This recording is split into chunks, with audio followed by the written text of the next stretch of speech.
Why, if that means the possibility of further time in jail, why do you want to go back? Firstly, I have to keep faith with the king. You know, I was released specifically for medical treatment here. And I am released on parole, which means I have to go back.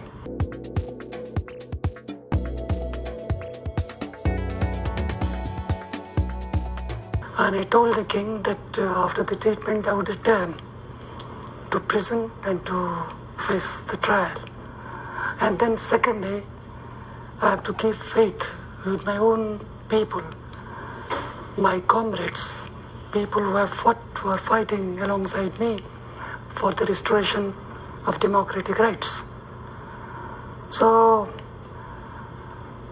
these are the two reasons why I should go back. What do you expect to happen to you when you go back?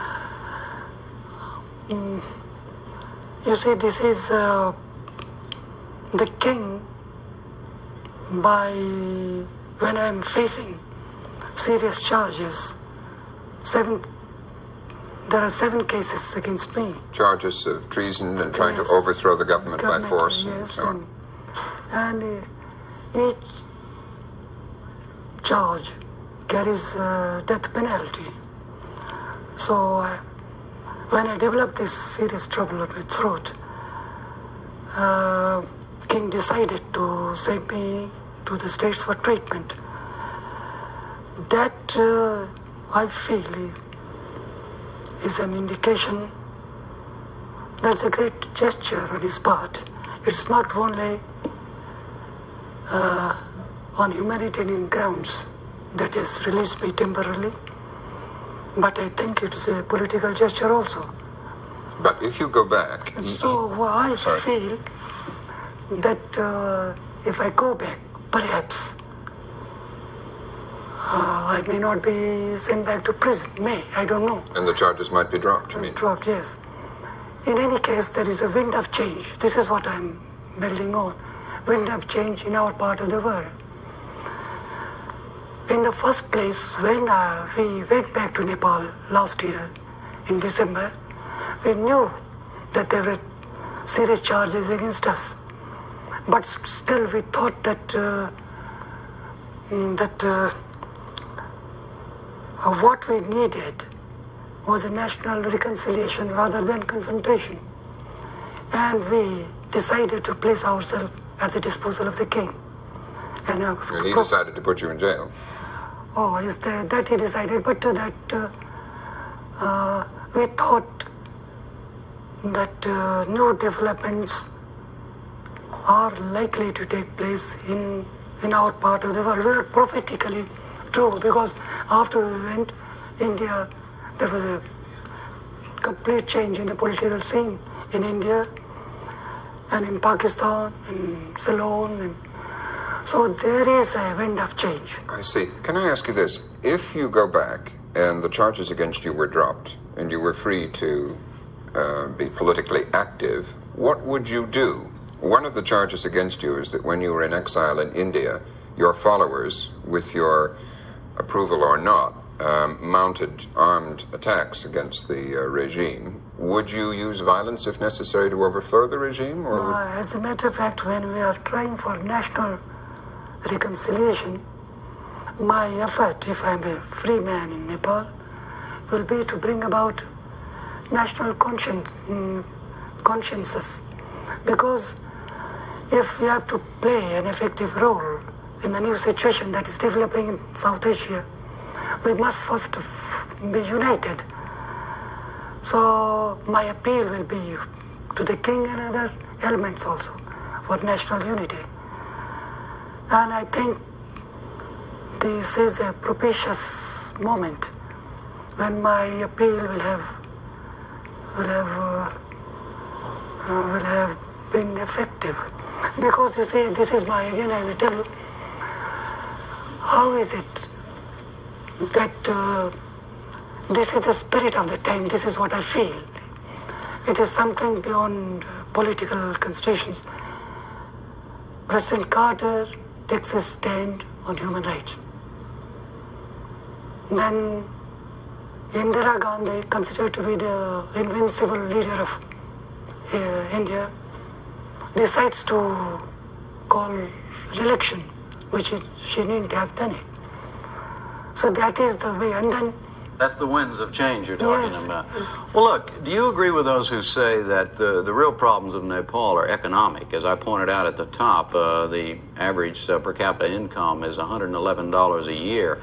How will democracy help the basic economic problems? According to our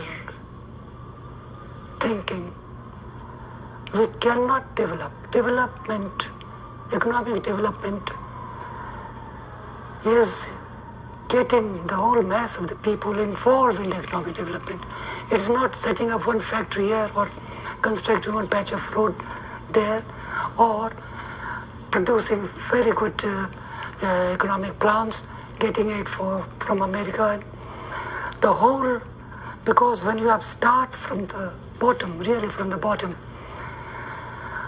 what we need is to get the whole population involved in the economic process. And for that, we need institutions in which they have its interest, political institutions.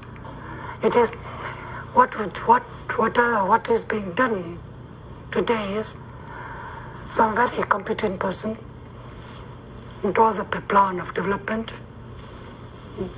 and somebody comes to the States, meets Carter and gets money, and they take the planning.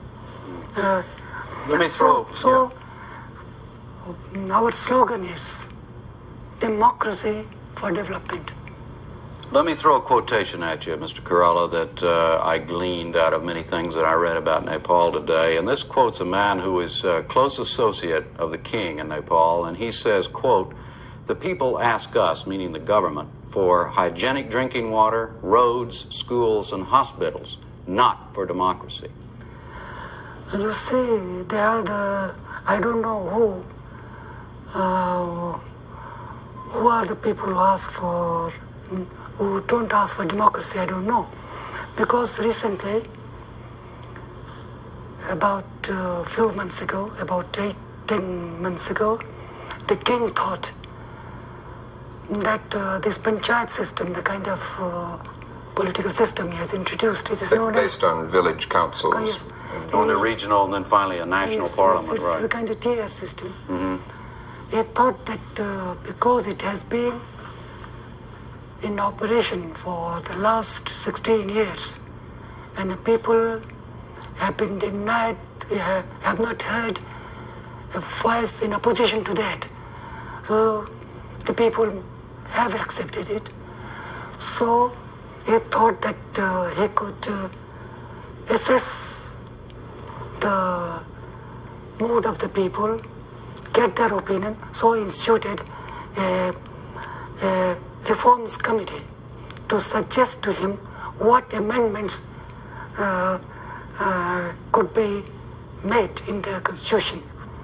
And he asked the commission to go into the country and get their opinion. And this commission went to districts. When they started gathering opinion, written, oral evidences, each one of them whom they invited, they demanded liberalization of the administration, like civil liberty, which means freedom of expression, freedom of press, and in some cases, knowing fully well they are running counter to the prevailing government. Liberties which they tasted briefly in 1959-60. They demanded the restoration of all those liberties. Yeah. Can I ask you this? What evidence of support do you have for yourself? You've been a political figure of wide renown in Nepal now for a couple of generations. What evidence do you have now? It was always said that your support was among the young people in Nepal. How do you know that you still have support there and that time hasn't passed you by? Yeah, because only recently, when there used to be 4 members who were elected by the graduates graduates, those who have taken a BA degree, they used to elect 4 members of our national panchayat. Parliament, national parliament, National right. parliament. And that was, of course, that was I think, the most widest based franchise, because there were 13,000 voters. And we backed 4 of them. And the government issued circular on behalf of 4 other candidates. And we won all the 4 candidates. And after they were elected, they were sent to prison. Rather than So what you're saying is that in a fair test with the government, yes, wherever you won and they lost. Wherever there has been any opportunity given to the people to express their mind, they have demanded democratic rights. Is the king an evil man? I don't think so. I had 90 minutes interview with him before I was backed off to the States. It's like this. When I started getting these symptoms of my illness, he sent his royal physician to examine me. He gave a very alarming report about the state of my health. And king sent for me. And I had 90 minutes interview with him. I got the impression that he's a very well-meaning person. You said earlier that you felt that his decision to release you and send you to the United States and actually finance your trip and your operation was politically motivated as much as on humanitarian grounds. What do you think he's up to? Why do you think he did it? Because, first of all, there is a wind of change. That is what I said. There is wind of change. Secondly, Carter's stand on democracy, on human rights. That has a great impact in our part of the world. I don't know. Yes. Well, I was just going to say, do you think that you say that you have to go back, you feel that you have to go back to honor a commitment to the king, but do you think that maybe the king didn't expect you to come back, doesn't want you to come back? That this was another form of pleasant exile? No, I don't think the king wants me to be back, because he told me that you will have to come back and back to prison and face the trial. I said, yes, I will come back and face the trial. But do you think that, did you get the feeling that he really did want you to come back, or he'd just soon have you out of the way? That I can't say, but... What was your gut feeling about it as you were sitting there? Do you think this man really wants me to come back, or is he just telling me that I'm going to put you in prison to keep you from coming back? No, I thought that he wants me to return. I see. Because in that case, I will be at his disposal, and an opportunity will be provided to him to... It could also cause him a lot of problems, couldn't you?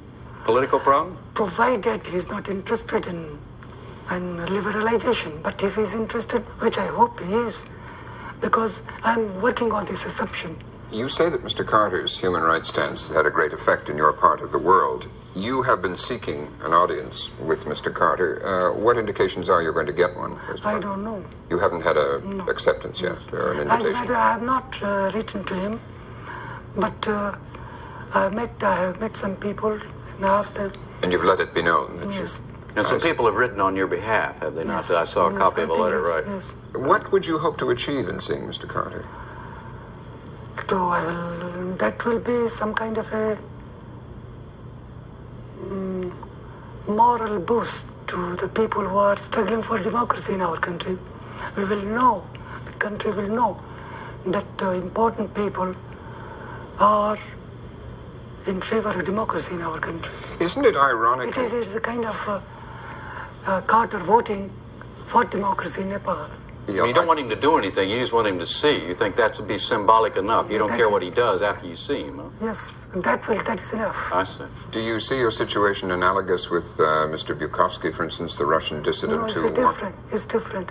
That the symbolism of the visit would be important? No, that is a slight difference. I represent a political force. Right. They are just individual dissidents. And moreover, we represent the alternative to the present autocratic system.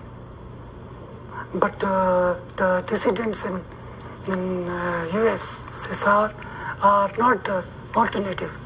Right. So that is the vital difference. Can I ask you, the foreign aid the United States has given to Nepal since 1951, we understand, is $2 billion in total. There are stories from Washington to the effect that the Carter administration has considered doubling the present rate of foreign exchange. Would you, if he did that, would that not in effect be ratifying or expressing approval of the present regime? I think I want to put them at two different compartments. I would like to do that. Because one is economic aid for the development of economic development of our country, and the other is a political issue. I hope the Carter can take both the stand on for democracy. Well, would you prefer him to attach human rights strings to such aid? No, I don't think I should want to do that, because it's not necessary. If Carter, this is what I've been telling people in Washington and others, that it's enough, so far as I'm concerned, if America, USA, shows its commitment to its own ideal of democracy, and the people all over the world know that they are really mean when they say that the Carter stand for human rights is not just a public relation thing that is doing, or kind of a propaganda against Russia in a Cold War context, but it means what he says about human rights. That is enough for me. How bad is the human rights, beyond the argument of democracy versus a monarchy in terms of a form of government, how bad is the human rights situation? I think human rights are very vitally linked up with democratic rights. Vitally. But to what extent are they denied in Tibet? Yes. I'm sorry, in Nepal. In Nepal. Yes. Yeah, how bad is it, in other words? It used to be very bad, but lately it is not that bad. That is why I see a streak of hope when I return. That is why I'm hopeful when I return that some new development will take place. Mr. Koirala, you've already had one operation since you've been here. You have to have another one, I understand, in 6 months. And facing what you face when you go back, an uncertain situation at the best, a really bad situation at the worst, why don't you just stay in exile? Why are you so determined to go back? First of all, this I told you, I think I have answered that question. But I mean, in a personal way. I mean, you've got family, members of your family who are still in prison, I understand. Very close friends who are still there. My friends are there, and there are warrants of arrest against some members, like my eldest son is in exile in India, he can't go back. And then my youngest son is also facing charges of treason and all that. And my sister-in-law and one of my nieces in prison. She went back to Nepal with me, and she's in prison. She's the only woman political prisoner in Nepal. Wouldn't a lot of people in your present situation and circumstances understand if you chose not to go back? Because what will I do if I stay away, except care for my health? But if I am there, I think the very presence will have a political impact. Rather than if I stay away, then I think my being a prisoner is more my contributing my share in the struggle for democratic rights. Thank you. We have to end it there. And thank you very much for joining us, and we wish you a safe journey. Thanks, Jim.